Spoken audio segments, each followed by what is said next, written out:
Perfect, I told my daughter-in-law, Tiffany, when she announced that 25 members of her family were coming to spend Christmas at my house. I'm going on vacation. You all can do the cooking and cleaning. I am not the maid. Her face went pale as if she had seen a ghost. But what she didn't know was that the real surprise was just beginning. My name is Margaret. I am 66 years old, and for the last 5 years, I have been treated like the servant in my own home. It all started when my son Kevin married that woman. From the very first day, Tiffany decided I was her personal employee. Margaret, get me some coffee. Margaret, clean this up. Margaret, cook for my guests. And I, like a fool, always obeyed. I thought it was how I could keep my family together, but I had reached my limit. That Tuesday in December, Tiffany swept into my kitchen as she always did, without knocking, with that fake smile I despised. She was wearing a ridiculously expensive red dress, undoubtedly paid for with my son's money. Her heels clicked against my ceramic tile like little hammers on my last nerve. Margaret, she said in that condescending tone she reserved for me, I have marvelous news. My entire family is coming to spend Christmas here. It's only 25 people. Only 25 people. As if that were a small number, as if I were a machine designed for cooking and cleaning. I saw the malice glinting in her eyes as she continued with her master plan. She settled into my kitchen chair, crossed her legs, and began to list them off as if reading a grocery list. I've already spoken with my sister, Valeria, my cousin Evelyn, my brother-in-law Marco, my uncle Alejandro. Everyone is coming. My nieces and nephews will be here, my second cousins, Valeria's kids. It's going to be a perfect Christmas. She took a dramatic pause, expecting my usual panicked reaction. Of course, you'll handle everything. The food, the cleaning, serving the tables. Her words hit me like slaps. I remembered all the times I had prepared dinners for her friends while she took the credit. All the times I had cleaned up after her parties while she slept until noon. All the times I had been made invisible in my own house. We'll need 3 turkeys, at least, she continued, ignoring my silence. And that chocolate silk pie you make too. Oh, and you'll have to decorate the entire house. I want it to look perfect for the Instagram photos. She waited for my typical, yes, Tiffany. But this time was different. This time, something inside me had shattered for good. I looked her directly in the eye with a calm that surprised even me. Perfect, I repeated, watching her smile begin to falter. It will be a perfect Christmas for you all because I won't be here. The silence that followed was deafening. Tiffany blinked several times as if she hadn't heard correctly. Her mouth opened slightly, but no words came out. The clicking of her heels stopped abruptly. What do you mean? You won't be here? She finally managed to articulate, her voice trembling slightly. She sat up straighter in the chair, her perfect posture beginning to crumble. Exactly what you heard. I'm going on vacation. You all can cook, clean, and serve yourselves. I am not your employee. I watched the color drain completely from her face. Her hands began to shake. The coffee cup she was holding clinked against its saucer. For the first time in 5 years, Tiffany was speechless. But Margaret, she stammered. I already told everyone to come. It's all planned. You can't do this. Of course I can. It's my house. Those 4 words landed like a bomb in the kitchen. Tiffany's jaw dropped, her face shifting from shock to indignation. She shot up from the chair, her heels clicking again, but this time with desperation. This is ridiculous. Kevin is not going to allow this. Kevin can have whatever opinion he likes, but the decision has been made. For the first time, I was in control. But what she didn't know, what none of them knew, was that my decision wasn't spontaneous. I had been planning this for months, and I had my reasons that would soon leave them all speechless. Tiffany's expression morphed from shock to fury in a matter of seconds. Her cheeks flushed, and her eyes narrowed like a snake about to strike. She stepped toward me, invading my personal space, as she always did when she wanted to intimidate me. You know what, Margaret? I always knew you were selfish, but this is the absolute limit. Her voice became venomous, each word dripping with contempt. My family is coming from far away, some from out of the country, and you're going to ruin their Christmas over a whim? A whim. 5 years of mistreatment, humiliation, and emotional abuse, and she called it a whim. I felt rage rise in my chest, but I remained serene. I had learned to control my emotions after so much time as her victim. "That's not my problem," I replied with a calm that unnerved her even more. "You should have consulted me before inviting 25 people to my house." "Our house!" she shrieked, losing her composure completely. "Kevin is your son. This house will be ours one day." There it was, the truth that had always hovered in the air but had never been spoken aloud. Tiffany didn't see me as family. She saw me as a temporary obstacle before she inherited everything I had built with years of hard work and sacrifice. "Interesting perspective," I murmured, watching her pupils dilate with panic as she realized what she had revealed. "Very interesting." At that moment, I heard keys in the front door. Kevin was home from work. Tiffany ran to him like a child tattling to her father, her heels clattering with desperate urgency. "Kevin! Kevin, your mother has gone insane. She says she won't help with Christmas. She says she's going on vacation and leaving us alone with my entire family." I heard their muffled voices from the living room. Tiffany spoke in a rush, her tone sharp and dramatic. Kevin murmured responses I couldn't make out. After a few minutes, their footsteps approached the kitchen. My son appeared in the doorway, his suit wrinkled after a day at the office, his face tired but annoyed. Behind him, Tiffany followed like a shadow, arms crossed and a triumphant expression on her face. She clearly expected him to put me in my place. "Mom," Kevin began in that patronizing tone he had adopted since his marriage. "Tiffany told me about your decision. Don't you think you're being a little dramatic?" Dramatic. My own son was calling me dramatic for refusing to be his wife's servant. I felt something cold and hard settle in my stomach. Something that had been growing for months finally crystallized in that moment. "No, Kevin, I'm not being dramatic. I'm being clear." "But Mom, it's Christmas. It's a time for family. Tiffany already invited everyone. We can't cancel now." "I didn't say to cancel. I said I won't be here." Tiffany stepped forward, placing herself between Kevin and me like a human barrier. "See what I mean? She's become completely irrational. What will my family think? What am I going to tell them?" "Tell them the truth," I answered calmly. "That you assumed I would be your employee without consulting me, and that you were mistaken." Kevin sighed deeply, running a hand through his hair as he did when he was frustrated. "Mom, be reasonable. You know Tiffany can't cook for 25 people by herself. And why not? I've cooked for her parties for years. It's time she learned." "But I work," Tiffany protested. "I can't take days off to cook. My career is important." Her career. A part-time position at a boutique she had probably gotten through Kevin's connections. But of course, her career was more important than my time, my energy, my dignity. "Then hire a caterer," I suggested with a sweet smile. "There are many excellent options in the city." "Catering costs a fortune," Kevin exclaimed. "Why spend thousands of dollars when you can?" He stopped abruptly, realizing what he was about to say. "When I can do it for free," I finished for him. "Like always. Like the employee you think I am." The silence stretched between us like a widening crack. Tiffany and Kevin exchanged nervous glances. I could see the wheels turning in their heads, trying to find a way to manipulate me into giving in. "Look, Mom," Kevin said finally, adopting a softer tone. "I know you've been a bit sensitive lately. Maybe you're going through some hormonal changes." Hormonal changes. Seriously. He was reducing me to a hysterical, menopausal woman.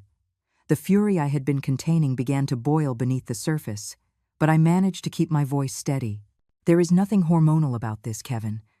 This is about one very clear thing: respect, and for 5 years, neither you nor your wife has shown me any." "That's not true," Tiffany protested. "We've always treated you well. You're part of the family. The part of the family that serves, cleans, and cooks while you two have fun. The part of the family that is never consulted but is always expected to obey." Kevin came closer, placing a hand on my shoulder as he used to do as a boy when he wanted something. But he was no longer the sweet child I had raised. He was a man who had chosen his wife over his mother in every conflict for the past 5 years. "All right, Mom. I understand you're upset. But think about it. It's just 1 week. After Christmas, everything goes back to normal. Normal. They're normal, where I was invisible except when they needed me, where my feelings didn't matter as long as their life was comfortable, where my house had ceased to be my sanctuary and had become their personal hotel. No, Kevin, things are not going back to normal. Because I'm leaving tomorrow. They both froze. Tiffany was the first to react, her voice rising an octave. Tomorrow? Tomorrow, I confirmed, enjoying the panic that began to gleam in their eyes. I already have everything arranged. What they didn't know was that I truly did have everything arranged, just not in the way they thought. This is insane! Tiffany shrieked, her eyes wide as she paced my kitchen like a caged animal. You can't leave tomorrow. It's impossible. My family arrives in 3 days. Well, you should have thought of that before you took for granted that I would be your employee, I replied, maintaining my serene tone as I calmly washed my coffee cup. Every movement was calculated to show that her dramatics didn't faze me. Kevin just stood there, shifting nervously from one foot to the other, clearly torn between supporting his hysterical wife and trying to reason with me. His eyes darted between the two of us, as if he were watching a tense tennis match. Mom, please, he finally murmured. At least tell us where you're going. When will you be back? I'm going to visit my sister in Miami, I lied smoothly, and I'll be back after New Year's. The lie came so naturally it surprised even me, but it was necessary. They couldn't know my real plans, not yet. After New Year's? Tiffany practically choked on her own words. But what are we going to do? I already told everyone to come. My uncle Alejandro already bought his plane tickets from Miami. Valeria canceled her plans. Marco took time off work. Those are their problems, not mine. I saw desperation begin to replace the rage on Tiffany's face. Her perfectly manicured hands trembled as she gripped the marble countertop, her knuckles white from the pressure. Margaret, her voice suddenly changed, becoming syrupy and manipulative. You know I've always thought of you as a second mother. You're so important to me, to us. You can't just abandon us like this. There it was, the switch in tactics from fury to emotional manipulation. I had seen this play many times before, but it no longer worked on me. If you really considered me a mother, you wouldn't treat me like a servant. But I don't treat you like a servant. I just thought you enjoyed cooking for the family. I thought you liked to feel useful. Useful, that word pierced me like a dagger. For 5 years, I had believed that being useful was my way of keeping the peace, of securing a place in my son's life. But now I understood that being useful had only made me a shadow in my own home. You know what, Tiffany? You're right. I do like to feel useful. That's why I'm going to be useful to myself, for the first time in years. Kevin intervened again, his frustration now evident in every line on his face. Mom, this isn't fair. You know we don't have the money to hire a caterer for 25 people. The deposit on the new apartment wiped out our savings. A new apartment. This was the first I was hearing about a new apartment. My eyes narrowed as I processed this information. Since when were they planning to move, and why hadn't they told me? What new apartment? I asked, my voice laced with a dangerous curiosity. Tiffany and Kevin exchanged a guilty look, the kind of look you share when you've just revealed something that was supposed to be a secret. Well, Kevin began, looking down at his shoes, we were going to tell you after the holidays. We found an incredible place downtown, 3 bedrooms, ocean view, a gym in the building. Sounds expensive, I observed, keeping my tone neutral, though my mind was racing. Well, yes, but it's worth the investment. And don't worry, we're not moving far. Only 30 minutes from here. 30 minutes. Close enough to keep using my house as their personal restaurant, but far enough to have their privacy. How convenient, and how do you plan to pay for it? I asked, though I already had a suspicion about the answer. Tiffany's face suddenly lit up, as if she'd found the perfect solution to all our problems. That's why it's so important that we have a perfect Christmas. My uncle Alejandro is very generous when he's impressed, and my brother-in-law Marco has connections in real estate. If everything goes well, they could help us with Kevin's business. There it was. The real reason behind the grand Christmas celebration. It wasn't about family or tradition. It was about money, about impressing wealthy relatives to get financial favors. And I was the cornerstone of their manipulation scheme. I see, I murmured, letting the silence hang as they both waited for my response. So, you need your Christmas to be perfect to impress the rich family. Exactly, Tiffany exclaimed, relieved that I finally understood the gravity of the situation. I knew you'd get it. You're so smart, Margaret. You always know the right thing to do. The right thing. For 5 years, the right thing had been to sacrifice my comfort, my time, my dignity to make their lives easier. But now I had a completely different perspective on what was right. You're right, Tiffany. I know exactly what the right thing to do is. That's why my decision stands. I'm leaving tomorrow. The hope vanished from their faces like spilled water. Tiffany began to breathe rapidly, on the verge of a panic attack. You can't do this. You can't ruin our future over a tantrum. It's not a tantrum. It's a well-thought-out decision. But what will my family think when they arrive and there's no one here to receive them? What will they think when they see there's no food prepared? They will think that their niece invited them without having the capacity to be a host. And they will be correct. Kevin stepped closer, his desperation now palpable. Mom, please, if you really need a vacation, we can postpone it. After New Year's, you can go wherever you want. For as long as you want, we'll pay for your trip, the hotel, everything.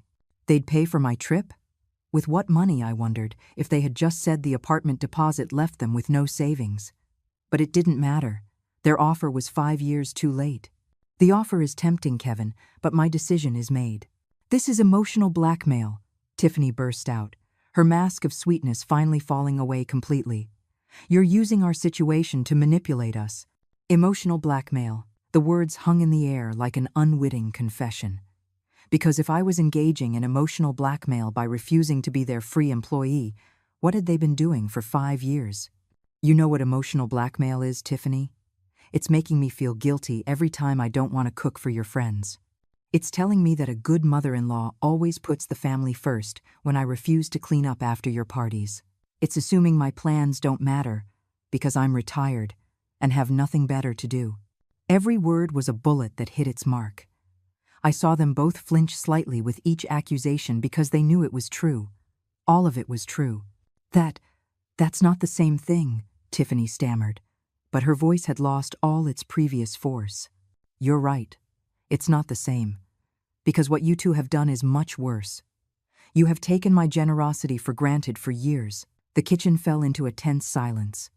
I could hear the ticking of the wall clock, the hum of the refrigerator, Tiffany's ragged breathing. But what I could hear most clearly was the sound of my own approaching freedom. Because tomorrow, everything would change, and they had no idea just how much. That night, while Tiffany and Kevin were still in the living room arguing in desperate whispers, I locked myself in my room and pulled out my laptop. It was time to set the second phase of my plan in motion, a plan that had been brewing for months, ever since I discovered something that changed my entire perspective on my dear daughter-in-law. 3 months earlier, while foolishly cleaning Kevin's home office, I had found a forgotten folder among his papers, filled with bank statements, printed emails, and legal documents. At first, I thought they were work papers, but something caught my eye. Tiffany's name appeared again and again in transactions I didn't understand. That night, after they went to sleep, I returned to the office and reviewed everything meticulously. What I found chilled me to the bone. Tiffany had been spending money they didn't have. A lot of money. Credit cards in Kevin's name that he knew nothing about. Personal loans using the house as collateral, and compulsive shopping sprees at luxury stores that added up to over $50,000 in debt. But that wasn't all. I also found emails where Tiffany discussed with her friends how to manage Kevin so he wouldn't discover her spending, how to keep him distracted while she kept shopping. And most chilling of all, a message thread where she planned to convince him to sell the house to invest in their future together. My house. The house I had lived in for 30 years. The house I had paid for with my work, my savings, my sacrifices. Tiffany wanted Kevin to sell it to pay off her compulsive shopping debts. That night, I couldn't sleep. I stayed awake until dawn, processing the betrayal, the manipulation, the deceit. But along with the devastation, something else began to grow. A cold, calculated determination to protect myself. The next day, I began my own silent investigation. I hired a private detective, a discreet man my lawyer had recommended years ago. I asked him to track all of Tiffany's financial activities. What we discovered was even worse than I had imagined. Not only was she a compulsive spender, but she had also been lying about her job. Her important career at the boutique was part-time, and she was barely making minimum wage, but she had been telling Kevin she earned 3 times that amount. Where did the extra money for her personal expenses come from? The secret credit cards, of course. And there was more. Tiffany had been telling her relatives that we were much wealthier than we actually were. She had told them that Kevin had a thriving business, that I had a considerable fortune, that our house was worth twice its actual price. All lies to maintain her image as a successful, well-married woman. Now, as I looked at my laptop screen in the quiet darkness of my room, I smiled for the first time in months. Because I had taken steps they couldn't even imagine. First, I had moved all my savings to a new account at a different bank, an account Kevin knew nothing about and would never have access to. Then, I had consulted with my lawyer about how to protect the house's deed. It turned out there were very effective legal ways to ensure no one could force me to sell it. But my masterstroke had been to contact Tiffany's family directly. Not all of them, just the ones who really mattered. Her uncle Alejandro, the successful businessman from Miami, her brother-in-law Marco, the real estate agent who was supposedly going to help them, and her sister Valeria, who worked in finance and had an impeccable reputation. I had sent them very polite emails, introducing myself as Tiffany's concerned mother-in-law. I told them I was worried about the young couple's delicate financial situation and wanted to ask their advice on how to help. Of course, I had accidentally attached some of the most alarming bank statements I had found. The responses were immediate. Alejandro was furious at being deceived about Tiffany's real situation. Marco immediately canceled any plans for financial assistance. Valeria was so angry she threatened to come personally to sort out her younger sister's life. But the best part was that none of them had said anything to Tiffany yet. They were waiting for the Christmas gathering to confront her in person. A gathering that would now be missing the host they expected, the food they were promised, and the festive atmosphere Tiffany had painted in her lies. My phone vibrated with a text message. It was from Alejandro. "Mrs. Margaret, after reviewing the documents you sent, my family and I have decided to arrive a day earlier than planned. We want to speak with Tiffany about some important matters before the celebration. Would it be possible for you to receive us on the morning of the 23rd? The morning of the 23rd. Exactly when I would be packing my bags for my trip to Miami. What a perfect coincidence," I replied quickly. "Of course, Alejandro. It will be a pleasure to have you. However, I must inform you that I will be leaving for a trip that same day, so Tiffany and Kevin will be your hosts." His response came in seconds. "Perfect. That will be exactly what we need." I closed the laptop and lay back in bed, smiling in the dark. For 5 years I had been the silent victim, the submissive mother-in-law, the free employee. But all that time, I had been observing, learning, understanding how my in-laws really worked. Tiffany thought she was so smart, so manipulative, so clever. But she had gravely underestimated the older woman who cleaned up her messes. She had assumed my age and my apparent meekness meant I was helpless. Tomorrow morning, while she was still asleep, I would be packing my bags. Not for Miami, as I had told them. My real destination was a luxury hotel just an hour away, where I had booked a suite with an ocean view for the next 2 weeks. From there, I would have a front-row seat to the collapse of the little kingdom of lies Tiffany had built. I would watch her family discover her deceptions. I would watch Kevin finally open his eyes to the woman he had married.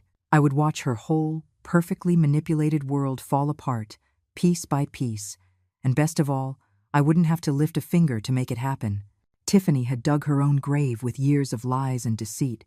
I had simply taken the shovel out of her hands and showed her family where to look. Outside, I could hear that the argument in the living room had finally ended. Footsteps on the stairs, doors closing, the tense silence of a house full of unresolved conflicts. But I slept deeply that night. For the first time in 5 years, I slept with the smile of someone who knows that justice, even when it's late, always arrives. At 6 in the morning, my alarm clock sang like the anthem of freedom. I got up with an energy I hadn't felt in years. I showered peacefully and began to pack my bags. Every garment I folded was another step toward my independence. Every item I stored away was a silent declaration that I was no longer anyone's employee. Tiffany and Kevin were still asleep. I could hear their deep breathing from the hallway as I carried my suitcases down the stairs. I had prepared a note, which I left on the kitchen table next to the spare house keys. A brief but precise note. Have decided to leave early for my trip. The house is in your hands. Enjoy your perfect Christmas, Margaret. What the note didn't mention was that I had made a few additional preparations before leaving, like completely emptying the pantry and the refrigerator. After all, if they were going to host 25 people, they needed to learn to be responsible for buying food. I had also locked away all my good china, my elegant tablecloths, and my Christmas decorations in my bedroom. If they wanted to impress the rich family, they would have to get their own supplies. But my final touch had been to cancel the cleaning service that came twice a week, a service that I paid for, but for which Tiffany always took the credit for having a perfectly kept house. Starting today, she could experience what it really meant to keep a house clean on her own. The taxi arrived promptly at 7 in the morning. As the driver loaded my bags, I took one last look at the house where I had lived for 3 decades. A house that had been my sanctuary, then my prison, and now would once again be my fortress. Because even though I was leaving temporarily, this was still my house, and I had every intention of reclaiming it completely. The hotel where I checked in was everything I had dreamed of during my years of forced domestic service. A spacious suite with an ocean view, 24-hour room service, and most importantly, absolute silence. No one shouting for me from the kitchen, no one expecting me to appear with fresh coffee, no one assuming my time had no value. My phone started ringing at 10:47 in the morning. Kevin, of course. "Mom, where are you? We found your note, but why did you leave early?" His voice sounded confused, still sleepy. He had probably just discovered the empty pantry and the fact that no one was there to make his weekend breakfast. "Good morning, Kevin. I decided there was no point in prolonging the inevitable. You two have a lot to do to prepare, and I am very much looking forward to some rest. But Mom, this is so sudden. Tiffany is, well, she's pretty upset." Upset.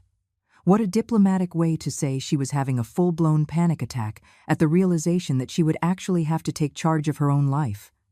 I'm sure she'll manage perfectly. After all, she's a very capable woman. There was a long pause. I could hear voices in the background, Tiffany speaking in a rapid, hysterical tone. "Could you at least tell us where you are? In case of an emergency, I am safe and in a good place. That's all you need to know. Mom, please. I know you're angry, but this is extreme. Tiffany's family arrives in 2 days, and we don't know how." "Kevin," I interrupted him firmly. "You are 32 years old. Tiffany is 29. You are fully functional adults. I am certain you can solve your own problems without relying on a 66-year-old woman." Another pause. This one longer. "Fine," he finally sighed. "But promise me you'll be okay. And when are you coming back?" "I'll be back when I'm ready. Enjoy your Christmas." I hung up before he could insist further. I immediately put my phone on silent mode. I knew the next few hours would be a constant bombardment of desperate calls and messages, but I had waited 5 years for this moment of peace. I wasn't going to let them ruin it. I ordered lobster thermidor from room service, something I would never have cooked for myself because it would have seemed too extravagant by the standards of austerity Tiffany had imposed in my own home. As I ate slowly, savoring every bite, my phone blinked constantly with silenced notifications. The best part was yet to come, because tomorrow morning, exactly as I had calculated, Tiffany's family would begin to arrive. They would not find the perfect Christmas she had promised them. Instead, they would find the raw reality of who the woman who had been living on lies for years truly was. At 3 in the afternoon, I finally checked my messages. There were 17 missed calls from Kevin, 31 from Tiffany, and an avalanche of texts escalating from confusion to pleading to outrage. But the message I was really interested in had arrived from Alejandro at noon. "Mrs. Margaret, my family and I will arrive tomorrow at 8 in the morning as agreed. We look forward to meeting you personally and having that important conversation with Tiffany. Thank you for your hospitality." Hospitality. If only he knew that by 8 o'clock tomorrow, the only hospitality they would find would be Tiffany trying to explain why the house was empty, why there was no food, and why the generous mother-in-law she had boasted so much about had mysteriously disappeared. I replied to Alejandro, "I regret to inform you that I had to move up my trip due to unexpected family commitments. Tiffany and Kevin will be delighted to host you. I'm sure you will have much to talk about." His response was immediate. "I understand perfectly. In fact, this might be for the best. Some conversations are better had in private." Private. Exactly what they needed. A private conversation between a woman who had been lying for years and a family that finally knew the truth about her financial deceptions. That afternoon, as I enjoyed a massage at the hotel spa, I allowed myself to imagine the scene that would unfold tomorrow morning. Tiffany and Kevin waking up in a panic, making a last-minute run to the grocery store, desperately trying to create the illusion of hospitality they had promised. And then, at 8 o'clock sharp, the sound of the doorbell, announcing the arrival of the family who had come to collect on past due accounts. I couldn't help but smile as the masseuse worked on the knots of tension that had been in my shoulders for 5 years. Knots that were finally beginning to unravel, one by one, just like Tiffany's lies. The morning of the 23rd dawned with a clear sky, and my phone exploded with calls. I woke to the first call from Kevin at 6:30 in the morning. I didn't answer. While I leisurely ate eggs Benedict with smoked salmon on my suite's terrace, I decided to check the voicemails. The first was from Kevin. "Mom, please, pick up. Tiffany is hysterical. We don't know what to make for breakfast for 25 people. The grocery store doesn't open until 8, and the family arrives at exactly that time. We need help, urgently. Please, please call us." The second was from Tiffany, her voice completely broken. "Margaret, I know you're mad at me, and I get why, but please don't make me look bad in front of my family. They traveled from so far away. My uncle Alejandro came from Miami. Valeria canceled important plans. I don't know how to cook for this many people. I don't even know where to start. I promise, we'll talk later and fix everything, but right now I desperately need your help." The third message was even better. Tiffany again, now sobbing. "Margaret, I just checked the pantry and the refrigerator. Everything is empty. Why is there nothing? How am I supposed to feed my family? Where is the good china? Where are the Christmas tablecloths? Please, at least, just tell me where you put everything. Just that, please." Ah, yes. The dawning realization that running a household requires planning, effort, and actual money. The tardy understanding that food doesn't magically appear in refrigerators, that tables don't set themselves, that decorations don't install themselves by magic. But the message I was truly waiting for arrived at 7:15 in the morning. It was from a voice I didn't recognize, but it spoke with authority. "Mrs. Margaret, this is Alejandro, Tiffany's uncle. We arrived at the airport early and decided to come straight to your house. We expect to be there in 15 minutes. I'm very much looking forward to meeting you and having that conversation we've been planning." Perfect. They would arrive at the peak of Tiffany and Kevin's panic. At 8:20 my phone rang. This time I answered. "Mom." Kevin's voice was trembling, on the verge of a nervous breakdown. "Can you talk?" "Good morning, Kevin. Of course I can talk. How is your morning going?" "Mom, please, don't do this. Tiffany's family just arrived and we have nothing to offer them. Literally nothing. Tiffany is crying in the bathroom and I don't know what to do. Have you explained the situation to them?" "What situation? How do I explain that my mother decided to go on vacation right when we needed her most? When they needed me most? Not when I needed respect or understanding or a simple thank you for 5 years of service. Only when they needed me. Tell them the truth, Kevin. That for 5 years, you took it for granted that I would be your unpaid domestic servant, and that I finally decided I deserved a vacation." There was a pause. I could hear voices in the background, a mix of panic and confusion. Someone was speaking sternly, probably Alejandro, asking where the main hostess was. "At least can you tell us where you always bought the food? What you used to make for special occasions? Anything to help?" "Kevin, I didn't always buy anything. I planned for weeks in advance. I researched recipes, made detailed lists, compared prices, and dedicated entire days to preparation. It wasn't magic, it was work, a lot of work." The silence on the other end told me he was finally beginning to understand the magnitude of what he had ignored for years. "Look," he continued, his voice smaller. I know we've been inconsiderate, but right now I need practical solutions. What do I do with 25 hungry people in my living room?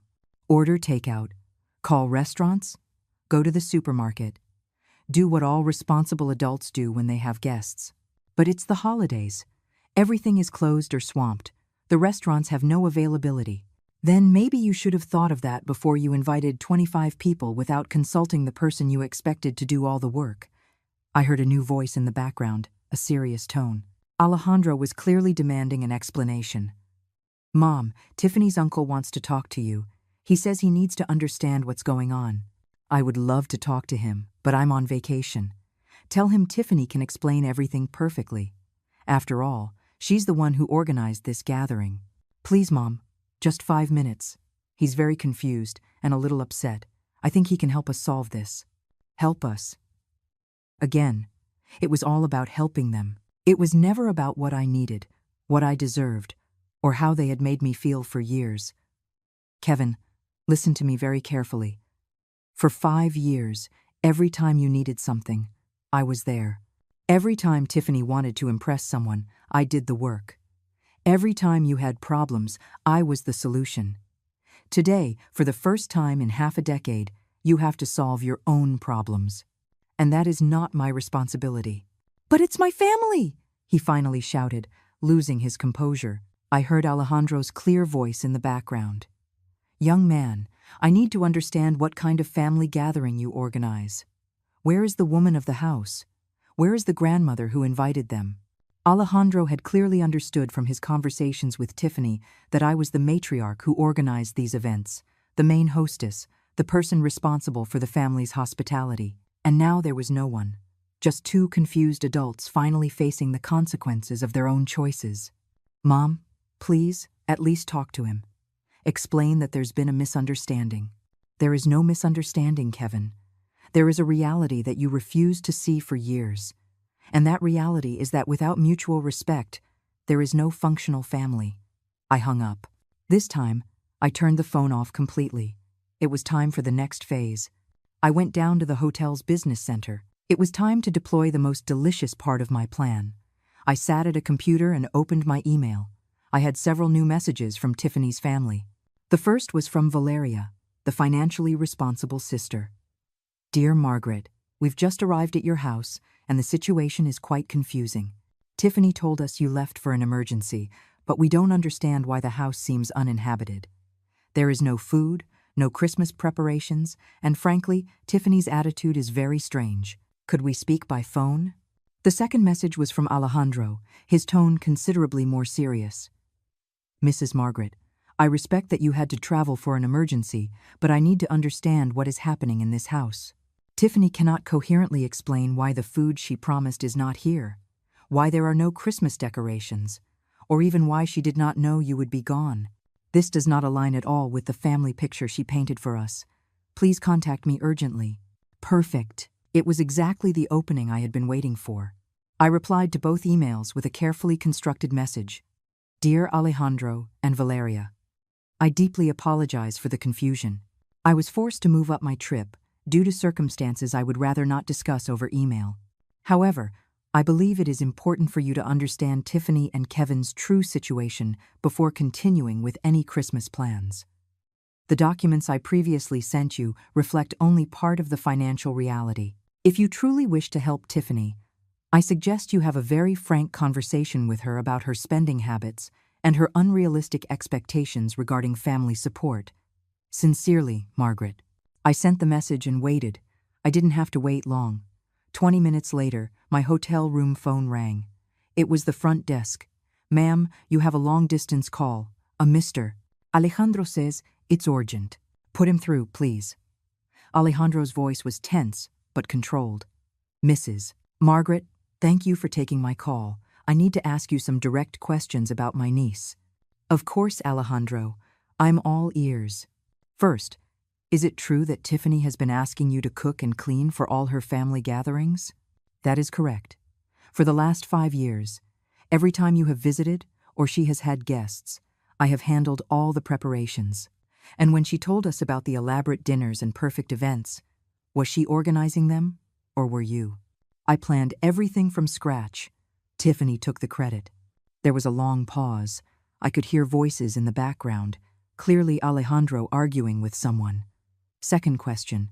The financial statements you sent us, are they real? Completely real. I obtained them directly from my son's personal files. And Tiffany knows you discovered her debts? Number. Until today. She had no idea that I knew about her secret spending or her lies about her income. I see.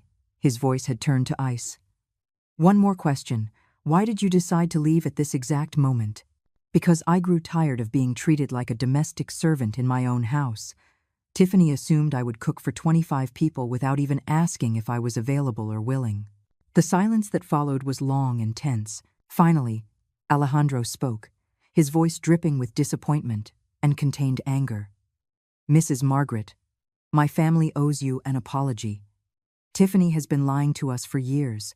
She painted a picture of you as a prosperous family where she was the perfect organizer. She asked us for financial help to expand Kevin's business, when apparently the money was to pay off her compulsive shopping debts.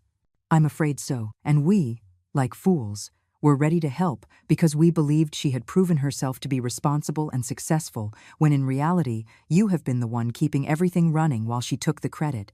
Well, now we know. And let me tell you, my family does not tolerate this kind of deceit. Tiffany is going to have some very serious explaining to do. Alejandro, if I may suggest something? Please. I think it would be beneficial for Tiffany to face the natural consequences of her decisions. She has lived in a bubble of privilege where others solved her problems. Perhaps it's time for her to learn to be truly independent. I completely agree. In fact, I have some news for her that is going to change her perspective drastically. The supposed financial support she was expecting from the family for her husband's business, well, that was entirely dependent on her demonstrating fiscal responsibility and transparency. After seeing these documents and the current situation, I can assure you there will be no support. My smile widened. I understand. But there's more. My brother-in-law Marco, who was going to help them with real estate connections, is also very upset. Apparently, Tiffany had asked him to evaluate some properties for investment, including the house where you live. Did you know about this? This was new. I hadn't known Tiffany had gone so far as to ask Marco to evaluate my house for a sale. No, I did not know that. Well, Marco is furious. He invested time and resources based on false information. He feels completely deceived. Which brings me to my main point. My family has decided that this perfect Christmas is going to become a family intervention. Tiffany will have to explain every lie, every deception, every manipulation. A family intervention. This was even better than I had planned. Not only would Tiffany have to face the logistical disaster of her party, but she would also have to account for years of deceit before her entire family. And what about the other relatives? They are all aware of the situation now. For dinner tonight, the whole family will know the truth about Tiffany. And does she know? Not yet. But she's about to. I could hear voices rising in the background. Things were clearly escalating at my house. Mrs. Margaret, I have to go deal with this situation, but I want you to know that my family respects you enormously for enduring this for so long and for having the dignity to walk away. Thank you, Alejandro. That means a great deal to me. One more thing. When you are ready to return, we hope to meet you properly. The real Margaret, not the employee Tiffany pretended you were. It will be a pleasure. I hung up and leaned back in my chair, feeling a deep, warm satisfaction. At my house, Tiffany's world of lies was crumbling, piece by piece, exactly as I had planned. That evening, I hired a discreet car service to take me for a drive through my neighborhood, just to observe from a safe distance. The scene I found surpassed my wildest expectations. There were several rental cars parked haphazardly, and multiple grocery bags were scattered on the front porch, clearly abandoned mid-crisis. It was like watching a telenovela in real time, only 1,000 times more satisfying. My phone vibrated. It was a text from Valeria. Mrs. Margaret, could you call me? I need to ask about additional documents. I called immediately. Mrs. Margaret, she said, her voice tense. I'm reviewing my sister's financial situation, and it's worse than we thought. I just discovered she has been using Kevin's name and credit information to open accounts he doesn't know about. This could be considered identity fraud. This was new information. Does Kevin know? We just told him an hour ago. He's in shock. He keeps saying it must be a misunderstanding. Valeria, I have to ask something delicate. Did you know Tiffany told our family that you were considering making her the beneficiary of your will? The question hit me like a lightning bolt. What? Yes. She told us you were planning to leave her the house and a significant part of your savings. She used that as collateral for some of the loans she took out from family. The betrayal was even deeper than I had imagined. Valeria, I can assure you that is completely false. My will does not include Tiffany as a beneficiary of anything. I imagined so. But she used that story to borrow over $20,000 from some of our cousins in the States. $20,000 in debt that I was supposedly going to cover with my death. It was so twisted, so maliciously calculated. How is Tiffany reacting to all this? I asked. There was a long pause. She's in complete denial. She keeps insisting it's all a misunderstanding, that you're being vengeful because you felt left out of the Christmas plans. Of course, even when confronted with irrefutable evidence, Tiffany was still trying to play the victim. And the Christmas celebration? Valeria laughed bitterly. What Christmas? Tiffany ordered pizza for 25 people because she didn't know how to cook anything else. We're eating off paper towels because she can't find the good plates. Instead of celebrating, we're having the most intense family showdown of our lives. Pizza for 25. The irony was delicious. What do you plan to do now? I asked. Some of us are leaving tomorrow. This isn't the family reunion we expected, but a few of us are staying to make sure she understands the consequences of her actions. All family loans are being called in immediately. The financial support for Kevin's business is gone, and we will be informing other family members to protect them from future manipulations. It was poetic justice. And Kevin? That's the saddest part. I think he truly knew nothing about her lies. He's devastated. My poor son. But I also knew this was the only way he would ever open his eyes. Valeria, there's one more thing you should know. When I return home, and I will return soon, I will be making some significant changes. Tiffany will no longer have free access to my house. There will be new rules, new boundaries, and new consequences for disrespect. That sounds perfect. It's time she learned to live in the real world. I hung up and asked the driver to take me back to the hotel. Tomorrow would be my triumphant return. The morning of December 24th dawned cold but bright. I packed my bags calmly and prepared for the final confrontation. Before leaving the hotel, I called my lawyer, Robert. I'm Margaret. Are all the documents we discussed ready? Perfectly ready, Margaret. The changes to the will are notarized, the amendment to the house deed is registered, and the new residency agreements are ready for your signature. Perfect. I'll see you in an hour at my house. Are you sure you want to do this on Christmas Eve?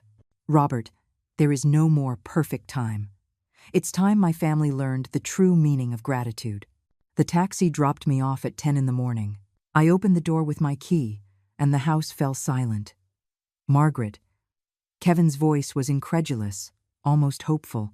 Yes, I'm back. He appeared first, with deep dark circles under his eyes. Behind him came Tiffany, a version I had never seen before, no makeup, wrinkled clothes, eyes swollen from crying. Then came the rest of her family. Alejandro, stern and imposing. Valeria, holding a folder of documents. Marco and Evelyn, their faces etched with disappointment. Mrs. Margaret, Alejandro said, extending a hand respectfully. It is an honor to finally meet you. We are deeply sorry to have met under these circumstances. The honor is mine, Alejandro. And don't worry. Sometimes the truth needs to come out dramatically. Just then, the doorbell rang. It was Robert, my lawyer. Robert, thank you for coming. I believe we're all ready for the conversation we've been postponing for years. Robert entered, his presence immediately adding a legal weight to the room. Good morning, he said professionally. I am Robert Miller, Mrs. Margaret's attorney. I understand there are some family and financial matters that require clarification. Tiffany grew even paler. Why is there a lawyer here? Because after 5 years of emotional abuse, financial manipulation, and a total lack of respect, I have decided I need legal protection, I replied with icy calm. Legal protection from what? Kevin asked, genuinely confused. From your wife's attempts to use my future death as collateral for loans. From her plans to convince you to sell my house to pay off her compulsive shopping debts. From her unauthorized use of your credit information. Need I continue? The silence was absolute. Tiffany slumped onto the sofa, finally understanding her world of lies had completely collapsed. Robert, I said, shall we proceed? Very well. First, the testamentary changes. Mrs. Margaret has amended her will to ensure that the ownership of this house can never be sold or mortgaged without her explicit consent, even after her death. The house will be transferred into a family trust that protects Kevin's interests but prohibits any financial speculation. Tiffany began to cry silently. Kevin looked shocked, but also, for the first time, genuinely ashamed. Second, Robert continued, the new terms of residency. Tiffany no longer has unrestricted access rights to this property. Any visit must be coordinated in advance and approved by Mrs. Margaret. What does that mean exactly? Kevin asked, his voice trembling. It means your wife can no longer walk into my house whenever she pleases, give orders about my food and my time, or assume I will be her domestic servant. Mom, I never knew that she… You never knew? In 5 years, you never noticed that every time you had guests, I did all the work while she took the credit? You never wondered why your wife never cooked or cleaned, but always talked about what a perfect hostess she was. Kevin bowed his head, finally confronting years of willful blindness. Alejandro approached Tiffany, his voice heavy with paternal disappointment. Tiffany, our family gave you opportunities, trust, and support based on lies. You made us unwitting accomplices in your disrespect toward a woman who deserved our admiration, not our contempt. Uncle, I never wanted. You never wanted what? To lie about your income? To commit identity fraud? To promise inheritances that weren't yours to give? To treat your mother-in-law like a servant? Tiffany had no answer. There is one more thing, I continued, looking directly at Tiffany. You will pay back every penny you borrowed, using lies about my supposed inheritance. You will personally apologize to every family member you deceived, and you will learn to live within your actual means, not in the fantasy you built at my expense. And if she doesn't? Valeria asked. Then she will face the appropriate legal consequences for identity fraud and fraudulent obtainment of credit, Robert finished, closing his briefcase. I addressed the entire family gathered in my living room. For 5 years I sacrificed my dignity because I thought I was keeping the family together. But I learned something important. A family built on disrespect and manipulation is not a family at all. It is a toxic structure that hurts everyone involved. I looked specifically at Kevin. Son, I love you, but you have to decide what kind of man you want to be. One who allows his wife to abuse his mother, or one who defends respect and honesty in his family. Finally, I looked at Tiffany. And you have to decide if you want to be a responsible adult who faces the consequences of her actions, or continue to be a manipulative child who expects others to solve the problems she creates. The clock struck noon on Christmas Eve. Now, I said, with a smile I had been saving for months, those who wish to stay for a Christmas based on honesty, respect, and real gratitude are welcome. Those who prefer to continue living in fantasies and manipulations may leave. For the first time in 5 years, I was in total control of my house, my life, and my future. And I had never felt a freedom so sweet.